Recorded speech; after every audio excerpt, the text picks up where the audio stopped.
د نړۍ 90% خارجيان د انټرنیټ د نړۍ څخه د خپلو کمپنیو د توکو د نشرولو او د علم د زده کولو او خپرولو اړوند استفاده کوي. خو بیا راشه زما مسلمان او غیور پښتون ملت چې 88% په څه اخته دی، زه به یې درته ووایم. اول، نن پلانکی د مجردۍ د لیست څخه ووت.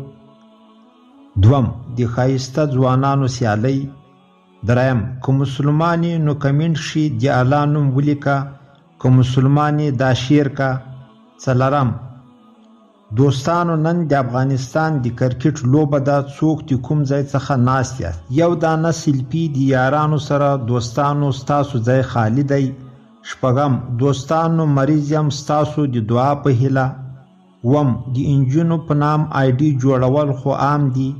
اتم، یو او بل ته ښکنځل کول بله فلسفه ده.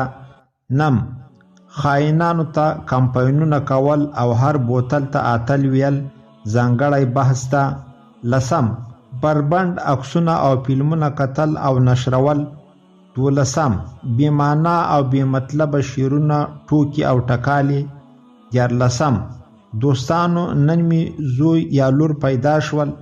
څوارلسم، د کابل پر لور روان یم، دعاګانو کښې مو یاد ساتئ. پنځلسم، د ملګرو سره په چکر باندې. شپاړسم، پلار می مریض دی، دعاګانې ورته وکړئ، په خپله 24 ساعته فیسبوک او وټساپ ته ناست وي او داسې نور.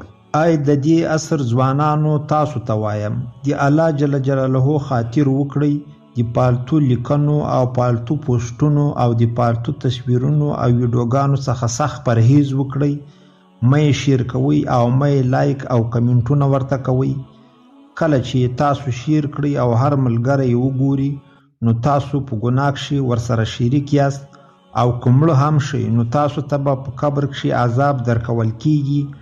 نو د الله جل جلاله خاطر وکړئ. دا انټرنیټي دنیا ده، باید موږ او تاسو کار ځینې واخلو او اسلامي دین ته خدمت وکړو. ښایسته اسلامي لیکنې او ښه اسلامي معلومات او نبوي احادیث او د قرآن تلاوت مسائل او دا رقم نور اسلامي نشریات وکړو چې یو مسلمان ورور ګټه ځینې واخلي. که موږ او تاسو کفري نړۍ ته مراجعه وکړو، هغه په زیاته کچه خپل دین ته لیکنې او نشریات پر نیټ کوي چې زموږ دین دا رقم دی او داسې ښه دین دی. باید د نن څخه هر ځوان او هره خور دا قصد وکړو چې نور فحشا نه نشروو او د اسلام دین ته خدمت کوو.